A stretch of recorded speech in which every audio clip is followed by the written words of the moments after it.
Let's take a look at what happened in the Lake County housing market in July, and more importantly, what these numbers mean if you are thinking about buying or selling a home. Lake County remained at 4.6 months of inventory, exactly the same as June. That tells us the overall supply of homes has stayed very consistent.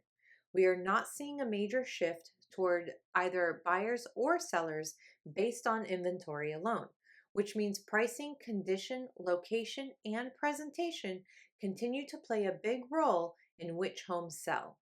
The median sale price was $397,125, compared with $399,629 in June. That is a decrease of just over $2,500, or about 0.6%.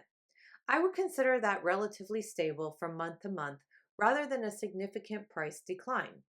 For sellers, this means buyers are still supporting values, but you cannot assume that simply putting a home on the market will bring a higher price.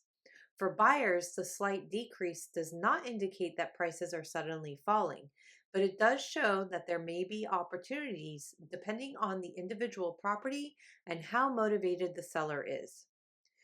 Sellers received an average of 96.5% of their original asking price compared with 96.4% in June.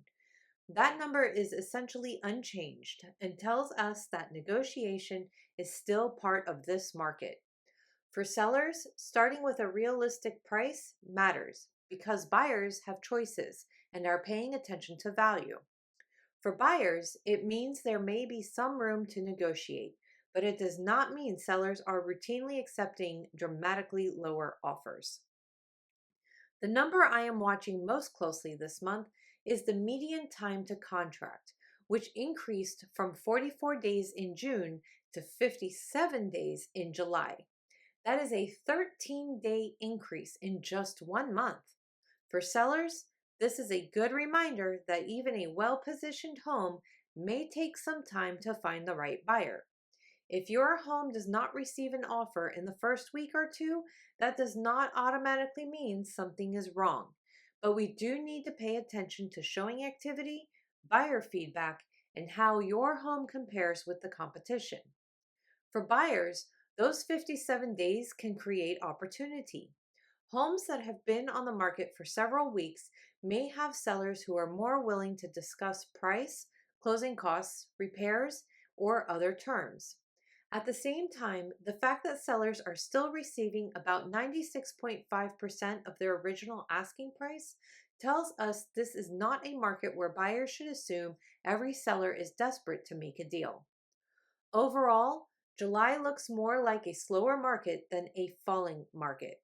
Inventory held steady, prices were relatively stable, and sellers continued to receive nearly the same percentage of their asking price.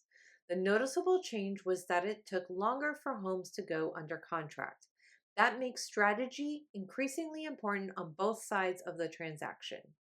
If you are selling, your price and presentation need to make sense from the beginning, and you need to be prepared for the possibility that the sale may take a little longer. If you are buying, you have time to be thoughtful and may have negotiating opportunities, particularly on homes that have been sitting on the market. Every home and every situation is different, so the county-wide numbers are a starting point. If you are thinking about buying or selling in Lake County, I am always happy to help you look at what is happening specifically in your price range and your part of the county. Thank you so much for watching my video. If you found this market update helpful, then please consider giving it a thumbs up and subscribing to my channel for more valuable real estate content. Until next time, take care and happy house hunting!